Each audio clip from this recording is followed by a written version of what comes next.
Dear students, hope you are all well. So, today we will begin with a chapter in history. The name of the chapter is Maharashtra before the times of Shivaji Maharaj. As our first lesson was sources of history, and then in second one we talked about India before the times of Shivaji Maharaj. And now in the fourth chapter we are going to learn about Maharashtra before the times of Shivaji Maharaj. Let's move forward. At the beginning of the 17th century AD, most of the territory in Maharashtra was under the control of Nizam Shah of Ahmednagar and the Adil Shah of Bijapur.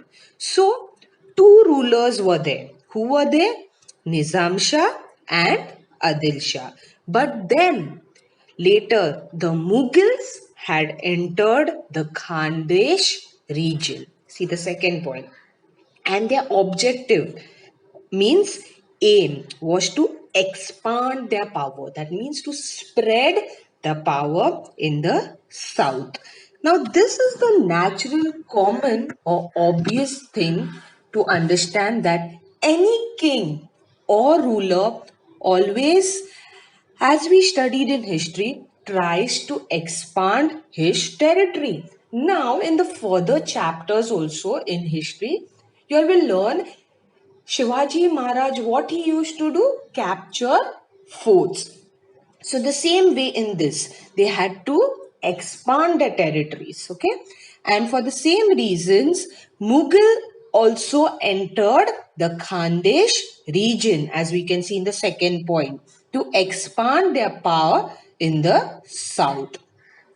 And then the third point says, in the coastal belt of Konkan, there were two sea powers. They were the Portuguese and the Siddhi people who had come from Africa. Now, the competition and conflict among the Portuguese, the British, the French and the Dutch. Dutch are people, Netherlands, from Netherlands, who had come from Europe was getting intense during this period. And this was to capture the market for trade. So which all people had come? The British, the French, the Dutch, and the Portuguese. All these people had come to capture the market for trade. So now Nizam Shah, Adil Shah, Mughals, Portuguese, Siddhis, British, and these Dutch peoples, and these were the people in Maharashtra. They had come to Maharashtra. And what was their objective? Why they had come? And the objective was to increasing their ruling territories. They wanted to capture land, and they also wanted to control the market. Okay, they also wanted to control the market and capture it. And all these powers assessed the strength of other powers, kept themselves safe, and tried to dominate as much as possible.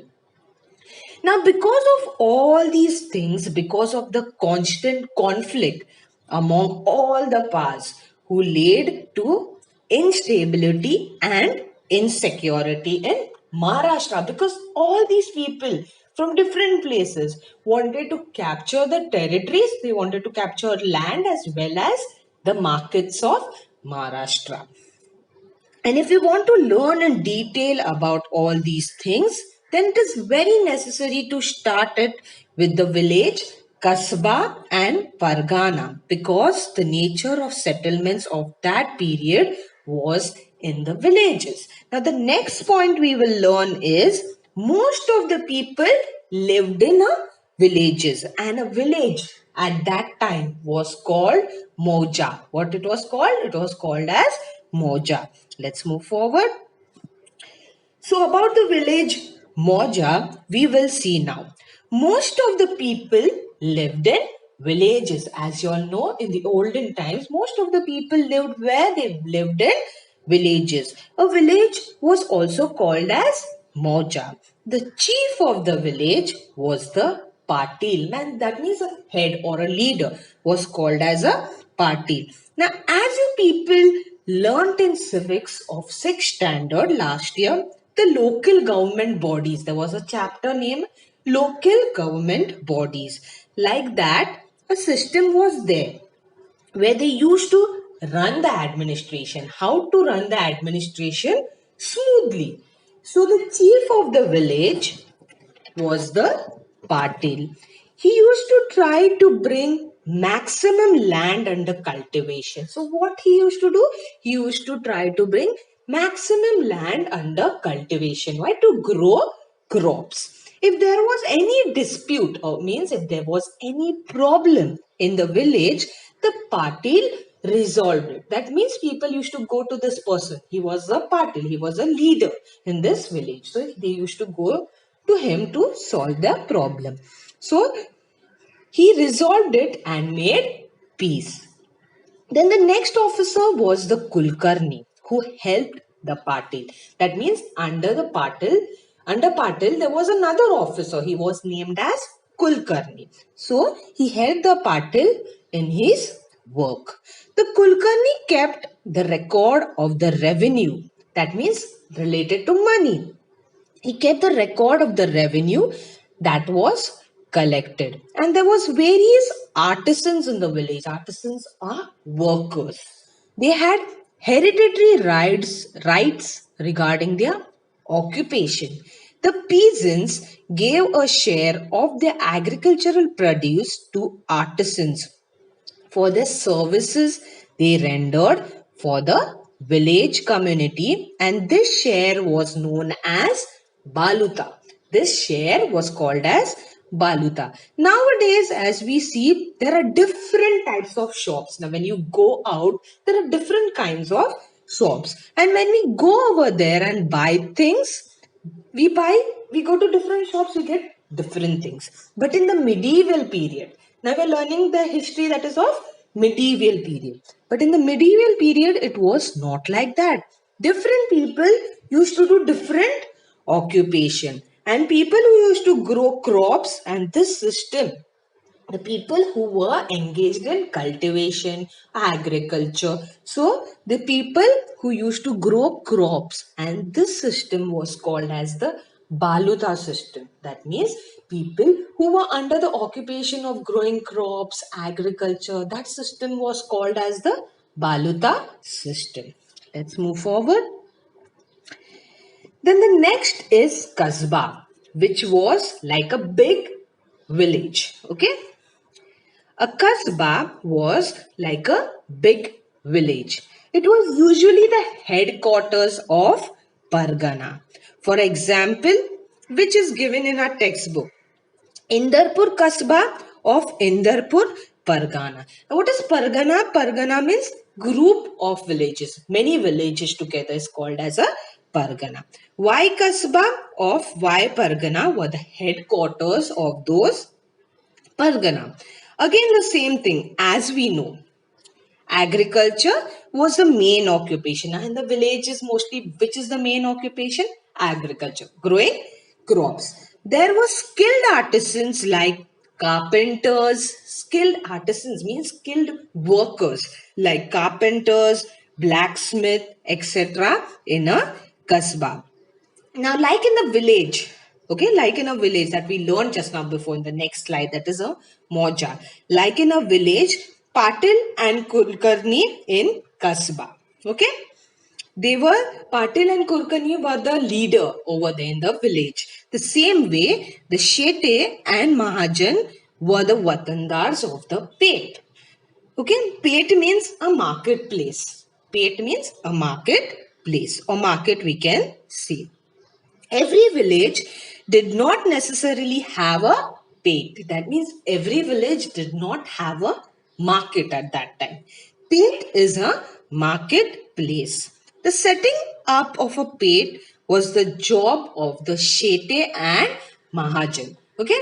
Now, just as we learned just now, who was the Patil and the Kulkarni was the officer of the village. The same way in a kasbah, Shete and Mahajan used to look after this village. And for that, they received some land from the government. They used to help people or they used to look into their problems. So what did the government do? Government received some land from the government. They received and some rights from the villagers. So here, like Kulkarni, the village or the Moja maintained the records here. The Mahajan maintains the record of the faith.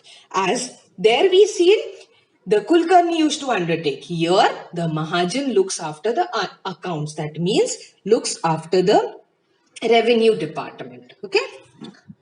Let's move forward. Now the next one is Pargana. Okay. As I told you before just now, many villages together make a Pargana. Many villages, that means the two, three, four villages together make a pargana. But the number of villages was not the same in all the parganas. But the number of villages was not same in all the parganas. Why we will see. Lots of villages together make a pargana. But in every pargana, there were not the same number of villages. That means in every pargana, in every village, there were not same number of villages. It can't be in a, yes. For example, look into the slide. The Pune Pargana consisted of 290 villages, whereas in Chakan Pargana there were 64 villages, and in Shirwal Pargana, which had 40 villages. So you see, the number of villages were different in all these three Parganas. Let's move forward. Now, why it was different? Maybe it depends on the size of the population, right? It depends on the size of the population. Now, like Patil and Kulkarni were the chief of the Moja. And the next we learn Mahajan and Shete in Kasbah. Now, here in the Pargana, the Deshmukh and the Deshpande were there, were the Watandars, officers of the Pargana. So in different villages, there were different people with different names. So here, the Deshmukh and the Deshpande were the Watandar officers of the Pargana. Now the Deshmukh was the chief of the Patils in a Pargana. For example, if we talk about the Pune Pargana, just now we seen where there are 290 villages, but every village has a patil. Now there are 290 villages in the Pune Pargana, but every village has a patil who undertakes the problem related to revenue, related to money, right? Every village has a, like you can call as a leader who looks after that village. Okay. Who were the Deshmukhs, was the chief of them. Deshpande was the chief of all Kulkarnis in the Parganas. Now these Watandar's officers were the link between the people and the government. There was a link between them and the government. People's work used to be, they used to go to Deshpande, Deshmukh or Patil or Kulkarni. Like the people had some work or they had some problem. Where they used to go? To the Deshpande or to the Deshmukh to solve their problems. Then they had to tell these people and then their problems were solved.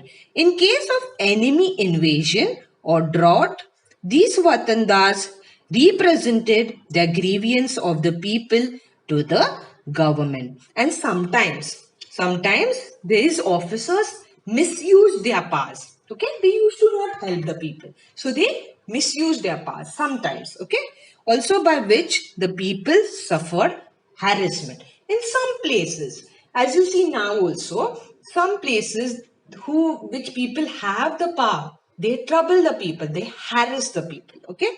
Now here they harass the people by collecting more money. So in this Parganas, sometimes some people were not that good. So they harassed the people and they started collecting some extra money from them, from the people. So this was the system.